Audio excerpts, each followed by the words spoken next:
Bem-vindos ao The Debate, o nosso espaço para troca intelectual e a exploração de múltiplas perspectivas sobre um mesmo material. E sabe, quando a gente senta para discutir a preservação da vida humana em situações extremas, tipo um trabalhador pendurado a 100 metros do chão, existe uma necessidade psicológica muito profunda, por certeza. A gente anseia muito por essa clareza, né? Exatamente!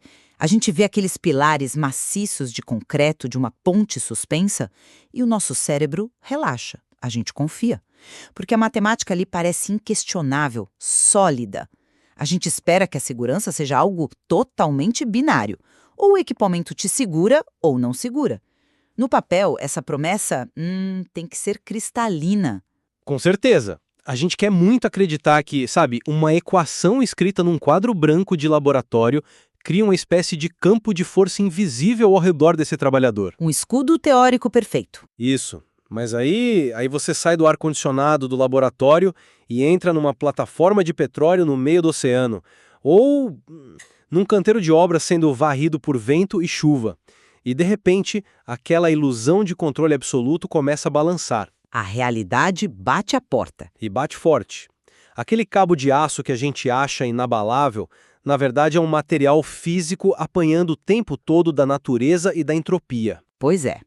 E hoje a nossa análise nos leva diretamente para essas alturas vertiginosas. Nosso foco hoje é a engenharia de segurança em trabalhos em altura.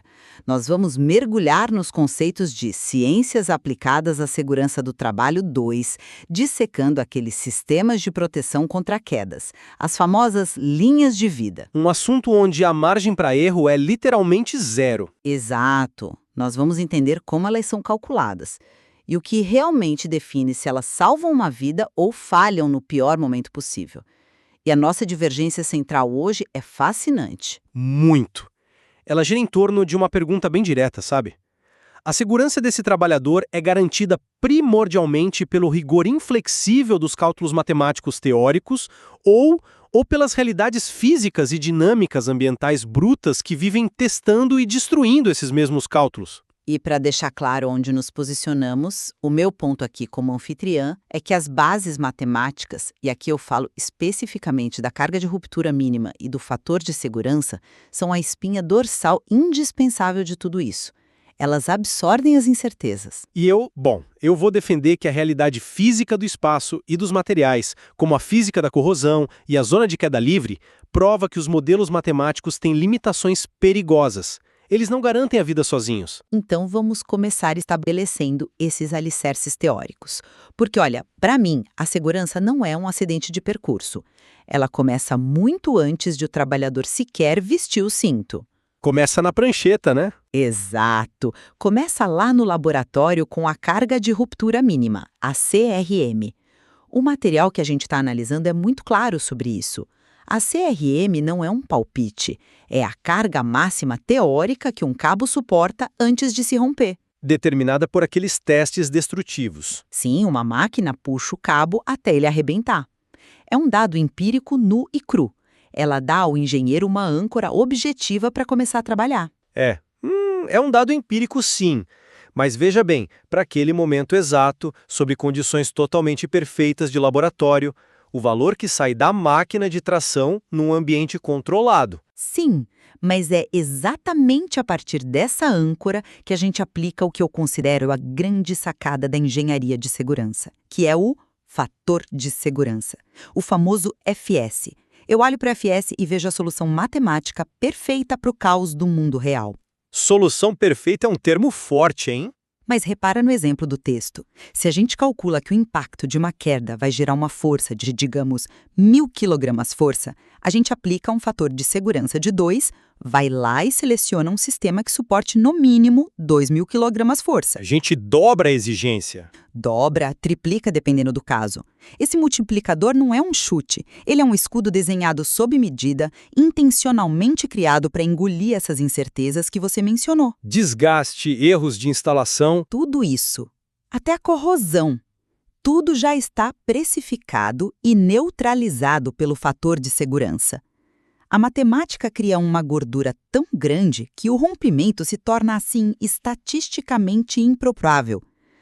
Por que essa garantia de 2.000 quilos para segurar 1.000 não te convence? Desculpe, mas eu simplesmente não engulo essa. Deixe-me dizer o porquê. Essa é uma narrativa muito reconfortante, mas que subestima demais a agressividade contínua do mundo real. Essa ideia de que o multiplicador resolve tudo cria um ponto cego perigoso. Um ponto cego? Como assim? Você diz que o UFS absorve a corrosão, mas, na prática, um número no papel não paralisa a degradação física de um material. Deixa eu trazer a equação da tensão para a mesa que o nosso texto base explica muito bem. Ah, sim. Sigma é igual a força sobre área. Isso, a famosa equação de tensão. Sigma igual a força dividida pela área da seção transversal do cabo. E o lance é que a corrosão não é só uma incerteza genérica que a sua margem de segurança resolve magicamente. Ela é um processo contínuo, certo? Exatamente. É um processo eletroquímico ativo. Ela devora o aço. Ela reduz fisicamente a área da seção transversal do cabo. Não estou convencida por essa linha de raciocínio porque a área inicial já é superdimensionada pelo fator de segurança. A gente já começa com um cabo muito mais grosso do que o estritamente necessário. Mas pensa na física dinâmica da coisa. Pensa num cabo de aço formado por 100 fiozinhos trançados. Eles aguentam aqueles 1.000 quilos de força que você usou de exemplo. Certo, dividindo a força entre eles. Isso dá 10 quilos de força por fiozinho. Agora, se a maresia e a ferrugem comem e destroem 50 desses fios, a gravidade e o peso do trabalhador caindo não mudam. A força de impacto de 1.000 quilos continua idêntica, só que agora a área caiu pela metade. Então a tensão nos fios restantes dobra. Dobra. E a degradação não é linear, ela é uma cascata exponencial. Quando a tensão sobe absurdamente nesses fios que sobraram, eles passam do limite elástico e começam a estourar. Um por um. E a cada fio que quebra, o peso se redistribui para uma área ainda menor.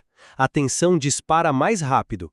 Chega um ponto em que aquele seu fator de segurança de 2, que dizia que o cabo aguentava o dobro, vira pura ilusão. O cabo rompe igual um macarrão seco. A carga de ruptura de laboratório se torna irrelevante. Olha, eu entendo perfeitamente a imagem que você está pintando e confesso que ela é assustadora. Mas você está tratando o fator de segurança como se fosse só um número frágil. Ele é uma margem estrutural muito robusta. Deixa eu te dar uma analogia aqui. Manda lá. Pense no fator de segurança como a margem estrutural de um cofre de banco. Se eu sei que essa porta pode sofrer o impacto de um tiro de fuzil, eu não faço uma porta só um pouquinho mais grossa, né? Você blinda ela para muito mais. Exato. Eu projeto uma porta de aço capaz de resistir ao impacto direto de um tanque de guerra.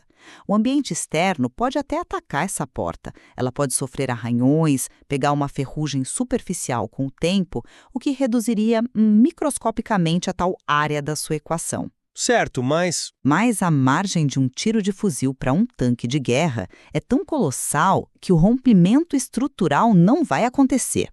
O texto afirma explicitamente que o FS serve para isso. A gordura teórica é tão alta que o processo de ferrugem não tem tempo hábil para comprometer a estrutura. eu vejo isso de uma maneira bem diferente. Essa analogia do cofre é linda para o laboratório, mas no campo ela falha feio, e vou te explicar o porquê. Onde está a falha? Uma porta de cofre de banco é um bloco maciço estático e fica dentro de um prédio com clima controlado. Uma linha de vida de aço não é um bloco estático, ela é dinâmica. Ah, você se refere à flexibilidade estrutural do cabo. Sim, ela balança com o vento, sofre fadiga mecânica quando a temperatura sobe de dia e cai de noite. E o mais letal, a corrosão num cabo trançado não é uma ferrugem superficial igual a de uma porta lisa de cofre. Você diz por causa dos fios individuais trançados? Isso, exatamente. Pensa nos interstícios, aqueles espacinhos capilares minúsculos entre os arames do cabo. A água da chuva e a maresia entram ali e ficam presas. O cabo apodrece de dentro para fora, de forma invisível. Você não vê a área diminuindo. Mas a manutenção. Você assume que a porta do cofre aguenta o tanque, mas a realidade física está corroendo ativamente as dobradiças da porta todo santo dia. A matemática não impede a ferrugem, Ela no máximo adia o inevitável. Esse é um ponto interessante, embora eu o formulasse de maneira diferente. A dinâmica geométrica do cabo muda como ele sofre corrosão, sim, mas a engenharia de segurança sabe disso. Ela prevê essa agressividade ambiental que você está descrevendo. Prevê. Mas como ela neutraliza isso na prática? É justamente por isso que a gente não usa só um multiplicador matemático no vácuo. Nós escolhemos materiais físicos específicos para trabalharem junto com a matemática. O material de origem traz uma discussão fantástica sobre isso: a alma de aço contra a alma de fibra. Ah, o miolo do cabo? O comportamento muda completamente. Totalmente. Para contextualizar, a alma é o pilar central ao redor do qual os fios de aço são trançados. O texto pontua que a alma de aço, a AA, possui maior resistência mecânica e cede menos. É a escolha puramente racional para linhas de vida permanentes. É mais dura, mais resistente à tração? Exato. Enquanto a alma de fibra é mais flexível, mas tem menor carga de ruptura e é incrivelmente suscetível à degradação ambiental, umidade, etc. Então perceba como a teoria se protege. Como assim? Quando o cálculo determina uma linha permanente, a engenharia especifica a alma de aço integral para neutralizar as fraquezas do ambiente. Nós alinhamos o material físico para proteger a validade do fator de segurança. Eu concordo plenamente com as definições dos materiais que você trouxe. A fibra vira uma esponja que apodrece, e o aço é muito mais resistente. Mas, ao usar a alma de aço como a grande salvadora do seu cálculo de longo prazo, você entra num paradoxo brutal. Que paradoxo! O paradoxo das linhas permanentes.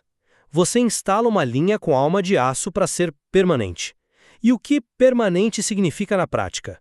Num telhado industrial ou numa refinaria. Que ela não vai ser desmontada toda semana? Significa que esse cabo vai ficar lá tomando sol, chuva ácida, fuligem e maresia 24 horas por dia, todos os dias do ano. Escolhendo o material mais resistente para ficar exposto indefinidamente, a engenharia, de forma irônica, convida à corrosão de longo prazo. Mas isso não anula o fato de que a fibra apodreceria em 6 meses. Sim, a fibra degrada rápido, mas é aí que está o detalhe. Justamente por saber disso, o protocolo força você a inspecionar e trocar a fibra toda hora. Ela não é esquecida. Já a linha de alma de aço cria uma falsa sensação de invulnerabilidade. Você diz que ela atrai negligência. Demais. Ela fica lá. As pessoas olham para o cabo 5 anos depois e pensam: ah, é aço maciço. A matemática lá atrás diz que aguenta 2.000 quilos, está seguro.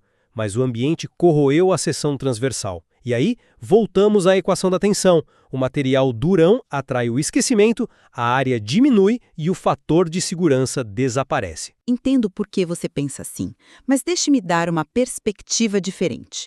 Afirmar que a instalação permanente gera negligência é presumir que a gestão de segurança vai abandonar o protocolo de inspeção, o que já é um erro operacional, não matemático. Mas tudo bem, você construiu um argumento sólido sobre o desgaste do cabo no ambiente físico. O ambiente não perdoa. Não perdoa, mas vamos mudar a lente um pouco. Vamos assumir que o cabo resista perfeitamente, que não haja corrosão. A física do equipamento não é a única coisa em jogo.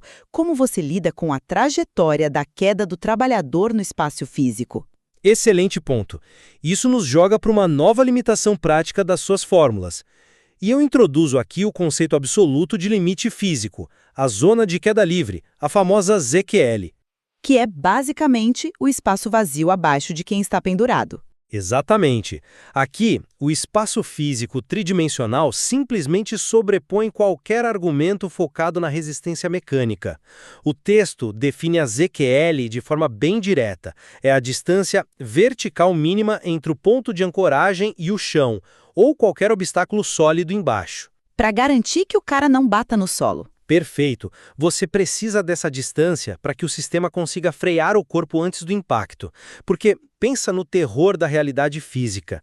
O seu fator de segurança pode ser 100. Seu cabo pode ser indestrutível. Se a zona de queda livre for menor do que a extensão da queda, bater no chão anula qualquer equipamento. anula tudo. O sistema falha mesmo com o cabo intacto lá em cima. E o cálculo da ZQL no mundo real é implacável.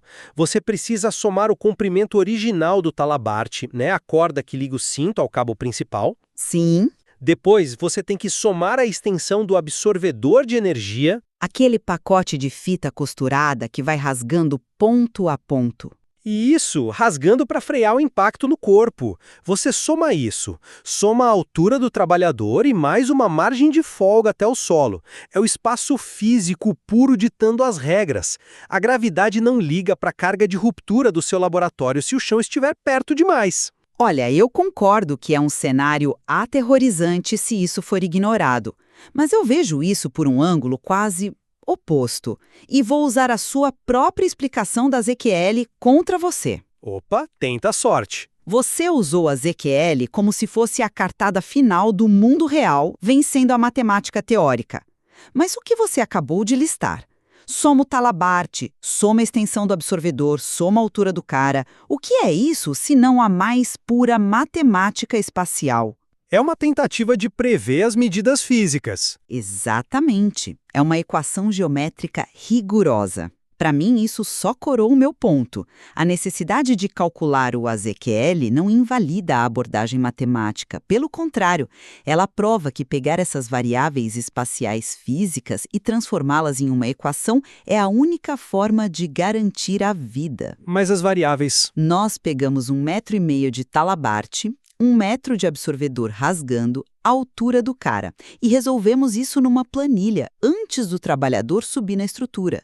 O espaço físico não está atropelando a matemática, é a precisão matemática que está enquadrando e domesticando o ambiente. Confesso que é um argumento astuto. Transformar o espaço numa fórmula salva vidas, não nego. Mas você já parou para considerar que, no exato segundo da queda, a dinâmica foge totalmente daquela simetria linda da sua planilha? Como assim? As distâncias não vão sumir no ar? Não vão sumir, mas o comportamento é caótico.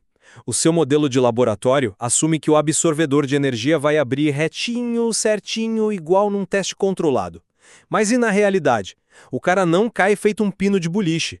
A queda é sempre irregular. Totalmente.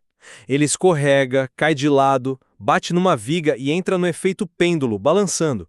Ou pior, imagina que aquele pacote do absorvedor pegou umidade e os fios ressecaram. Em vez de abrir suavemente por 1 metro, ele rasga de forma torta e se estica mais do que a sua fórmula calculou. Você aponta imperfeições pontuais do evento físico, né? Imperfeições vitais.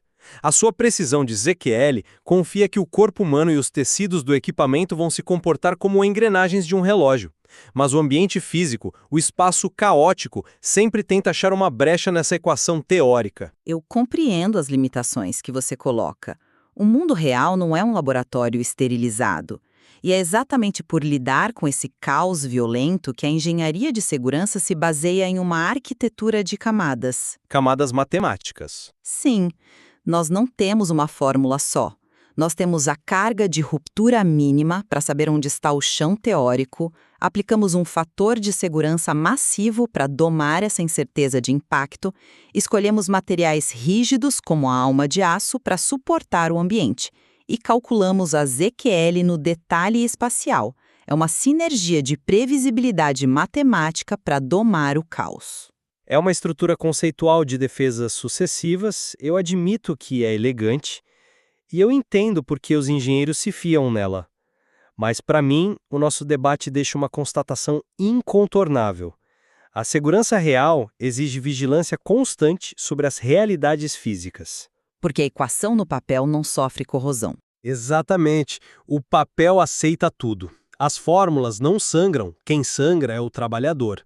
Os cálculos essenciais da sua carga de ruptura nos dão um conforto psicológico, sim, mas é a realidade crua de um cabo perdendo área de seção transversal ou um erro invisível no espaço da ZQL que vai ditar o veredito numa fração de segundo. E a margem de perdão do chão de concreto? É zero. O concreto não perdoa erro matemático nem erro de inspeção de corrosão. Pois é, e eu acho que é bem aí que as nossas visões convergem, mesmo vindo de lados opostos. O material mostra uma complexidade absurda, onde a teoria de laboratório que eu defendo está em tensão constante com as restrições inegociáveis do ambiente físico que você trouxe. A margem para erros é zero nas duas pontas, quer o erro venha de um fator de segurança subestimado ou da ignorância sobre o desgaste físico real. Se demais o nosso entendimento. Deixa claro que proteger alguém nas alturas é uma disciplina contínua e nós apenas arranhamos a superfície do que esse texto aborda. Sem dúvida. Ainda tem muita física e muita matemática para o pessoal explorar nesses manuais. Com certeza. Nós não estamos aqui para declarar uma verdade absoluta hoje. Nós deixamos que essa reflexão instigante aconteça na cabeça de quem nos escuta. Fica o convite para a leitura atenta do material original. Vale muito a pena. Muito obrigada pela companhia nessa reflexão de alto nível e nos vemos no próximo The Debate.